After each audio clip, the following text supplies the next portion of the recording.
আসসালামু আলাইকুম, আমি লাবণী রহমান চলে আসলাম আরও একটি রেসিপি নিয়ে। শোল মাছ, পুঁই শাকের পাতা আর কচু আলু দিয়ে সবজি রান্না। চলুন শুরু করা যাক। প্রথমে আমি মাছগুলো ঝাল, হলুদ, লবণ দিয়ে মাখিয়ে নিয়েছি। তারপরে ফ্রাই প্যানে তেল দিয়ে সামান্য একটু লবণ ছিটিয়ে দিব, দিয়ে মাছগুলো ভাজি করে নিব।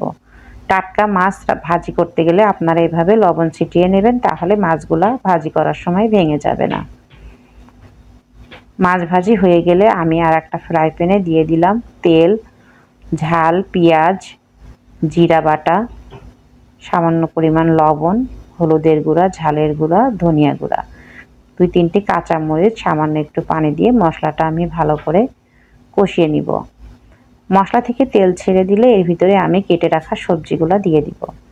দিয়েছি আলু, কচু আর পুঁই শাকের পাতা দিয়ে আমি শোল মাছ রান্না করব। পুঁই শাকগুলো ভালো করে আমি কষিয়ে নিব, ভালো করে নেড়ে দিব, দিয়ে কষিয়ে নিব।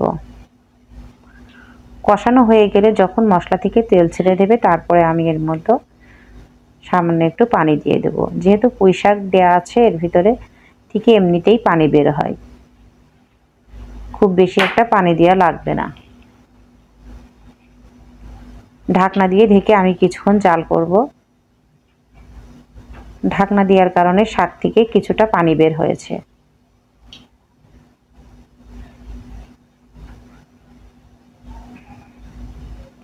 আমি এর ভিতরে সামান্য কিছু কচু আর আলু দিয়েছি, দিয়ে দিলাম পানি, সামান্য পরিমাণ পানি দিয়ে আমি একটু নেড়ে দিব, দিয়ে ঢাকনা দিয়ে ঢেকে দিব। তরকারিতে যখন বলক চলে আসবে আমি একে একে মাছগুলা সুন্দর করে সাজিয়ে দিব। ঢাকনা দিয়ে আবার আমি একটু ঢেকে দিব।